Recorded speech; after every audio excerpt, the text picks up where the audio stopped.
In this chapter, we will discuss how the quantum mechanical model describes electron arrangement in atoms. We will also discuss what happens when electrons absorb or release energy. In the Bohr model, electrons revolve around the positively charged nucleus in a definite circular path called orbits or shells. Each orbit or shell has a fixed energy.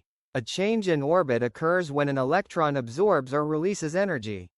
The quantum mechanical model is a mathematical model that describes the behavior of electrons in atoms.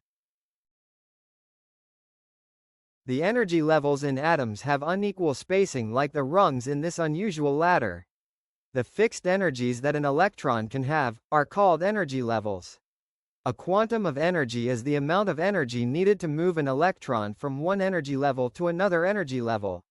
The quantum mechanical model describes the allowed energies an electron can have, and the probability of being in a given volume of space around the nucleus. An atomic orbital describes the probability where you might find an electron. The energy levels of electrons in the quantum mechanical model are labeled by principal quantum numbers n, which are integers, 1, 2, 3, 4, etc. What is the shape of the atomic orbitals? The s orbital is spherical in shape. There is only one s orbital per principal energy level. There are 3 p orbitals per principal energy levels for n equal or larger than 2. All 3 p orbitals have the same energy level and have a dumbbell shape. There are 5 d orbitals, with different orientation in space. All d orbitals have the same energy level.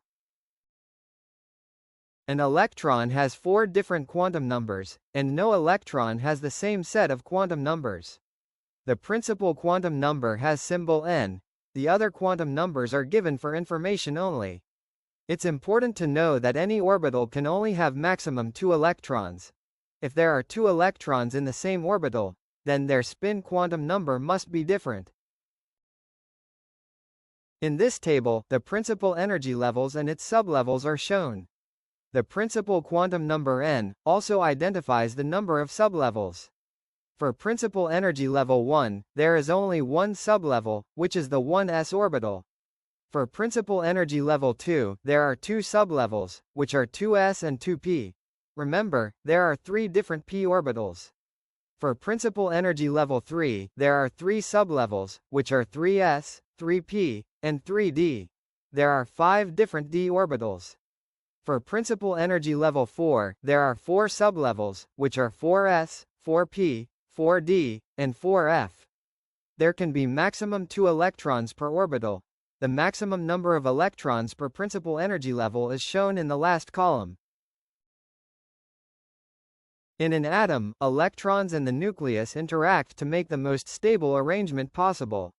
The most stable arrangement is the one with the lowest energy level. The electron configuration is the way electrons are arranged in orbitals. To fill up the orbitals with electrons, the Aufbau principle is used, meaning that electrons are added to the lowest energy level first. For s orbitals, the lowest energy level is 1s, then 2s, etc. For p orbitals, the lowest energy level is 2p then 3p, etc. Note that orbital 3d has a higher energy level than orbital 4s. To determine the energy levels in multi-electron atoms, do the following. Draw arrows like those you see here. Starting with the top arrow, follow the arrows one by one in the direction they point, listing the sublevels as you pass through them. The following rules have to be followed to find the electron configuration of an atom. 1.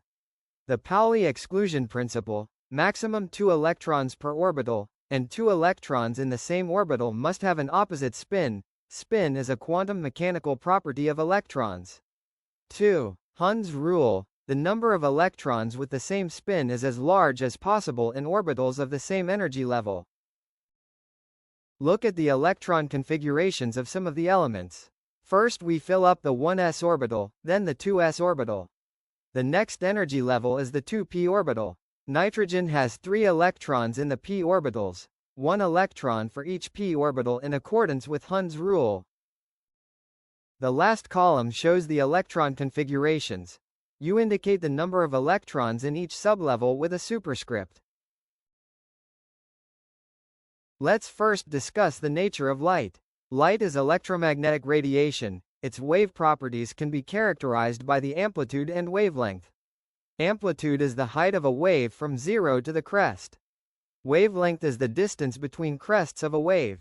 Light waves travel at the speed of light, which is a constant equal to 299,800,000 meters per second. The wavelength, Greek symbol lambda, is related to the frequency, Greek symbol nu, and can be calculated using this formula. Electrons absorb energy when an electric current passes through a gaseous element. When electrons absorb the right amount of energy, they move to a higher energy level. Then the electrons will emit light when they fall back to their original energy level. The wavelengths emitted by an element is called the atomic spectrum. Consider the Bohr model for the hydrogen atom, which has one electron. When the electron has its lowest possible energy, the atom is in its ground state. When the electron absorbs the right amount of energy from light photons, it absorbs energy and moves to a higher energy level, so the atom is in an excited state. When the electron returns back to the ground state, light is emitted. The wavelengths of light emitted by an element is the atomic emission spectrum. Classical physics does not explain the emission spectra of atoms. Classical physics predicts that an atomic emission spectrum would consist of all colors, not just a few wavelengths. Planck's equation shows how the energy of a single quantum relates to the frequency of radiation. H is known as the Planck constant. Scientists could use Planck's theory to explain the photoelectric effect, which occurs when certain frequencies of light cause electrons to eject from a metal. Einstein proposed that you can describe light as quanta of energy that behave like particles. A photon is a quantum of light. When a metal is radiated with light, no electrons are ejected if the frequency of light is below the threshold frequency. If the frequency is increased to be above the threshold frequency, electrons are ejected. This is the photoelectric effect. If the frequency of the light is increased again, the ejected electrons will travel faster because they have more energy.